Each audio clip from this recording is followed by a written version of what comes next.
मित्रांनो, जेव्हा बद्धकोष्ठता म्हणजेच कॉन्स्टिपेशनची समस्या तीव्र होते तेव्हा ती पाईल्स अर्थात मूळव्याधीचे रूप घेते। मूळव्याधावर अनेक वैद्यकीय उपचार आहेत, पण जर तुम्हाला शस्त्रक्रिया टाळायची असेल तर काही भाज्यांचा आहारात समावेश करायलाच हवा। या भाज्यांमुळे पोट साफ होते आणि आतड्यांतील साचलेली शौच व घाण आपोआप बाहेर पडते। मूळव्याधातील फोड कमी करण्यासाठी काही ठराविक फायबरयुक्त भाज्या खाणे फायद्याचे ठरते। या भाज्या मल मऊ करून आतड्याची हालचाल सुलभ करतात। तेव्हा मित्रांनो, ह्या भाज्या कोणत्या ते ह्या व्हिडिओच्या माध्यमातून आपण जाणून घेणार आहोत। मूळव्याधीच्या रुग्णांकरिता हा व्हिडिओ अतिशय महत्त्वाचा असा आहे, तेव्हा व्हिडिओ शेवटपर्यंत अगदी लक्षपूर्वक बघा। व्हिडिओला सुरुवात करण्यापूर्वी एक नम्र विनंती तुम्हाला करतोय, जर तुम्ही आपल्या YouTube चॅनलवर नवे असाल तर ह्या व्हिडिओला लाईक करून चॅनलला नक्की सबस्क्राईब करा, जेणेकरून अशाच प्रकारचे आरोग्यवर्धक कंटेंट्स, हेल्थ टिप्स नेहमीच तुम्हाला मिळत राहतील। चला तर मग मित्रांनो, व्हिडिओला लगेच सुरुवात करूया। मित्रांनो, पोट साफ न झाल्यामुळे मूळव्याधाची समस्या अधिकच गंभीर होते। जर शस्त्रक्रियेची वेळ येऊ नये असे तुम्हाला वाटत असेल तर त्यापूर्वीच या ठराविक भाज्यांचा आहारात समावेश करायला हवा। नंबर 1, शिमला मिरची।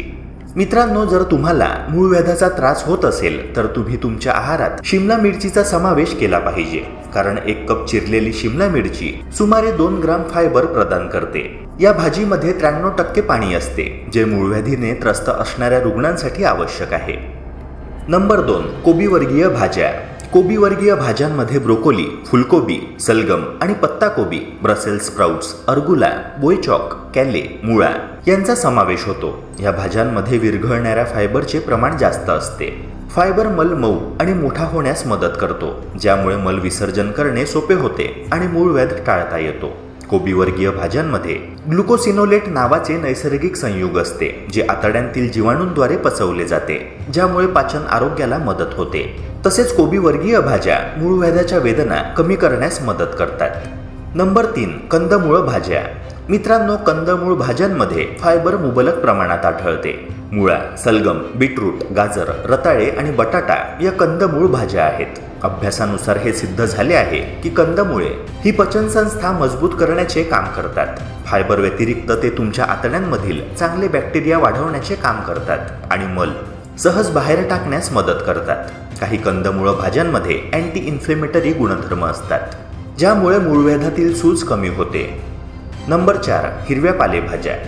मित्रांनो, मूळव्याधापासून आराम मिळवण्यासाठी पचनसंस्था मजबूत करणे आवश्यक आहे। आहारात पालेभाज्यांचा समावेश करणे मूळव्याधासाठी एक चांगला उपाय आहे।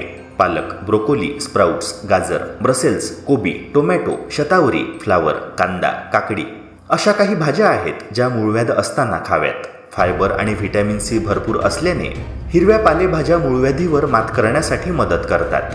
हिरव्या भाज्यांमध्ये भरपूर प्रमाणात अँटीऑक्सिडंट्स आणि पोषक तत्वे असतात, जे पचनास मदत करतात। नंबर 5, आर्टिचोक किंवा ब्रांगी। मित्रांनो, या भाजीला इंग्रजीत आर्टिचोक असे म्हणतात। आर्टिचोक फायबरचा एक चांगला स्रोत आहे, जो मूळव्याध म्हणजेच पाईल्स कमी करण्यासाठी मदत करू शकतो। आर्टिचोकमध्ये प्रोबायोटिक्स असतात, जे आतड्याचे आरोग्य सुधारण्यास मदत करतात आणि आतड्याच्या हालचालींना प्रोत्साहन देतात। आतड्यांमध्ये चांगले बॅक्टेरिया वाढवण्यासाठीही ही भाजी उपयुक्त आहे। याच्या नियमित सेवनाने मूळव्याध दूर होतो। मित्रांनो, आशा करतो की हा व्हिडिओ तुम्हाला उपयुक्त वाटला असणार, तेव्हा व्हिडिओला लाईक करून चॅनलला नक्की सबस्क्राईब करा। भेटूया पुन्हा एका नव्या व्हिडिओसह। जय हिंद, जय महाराष्ट्र।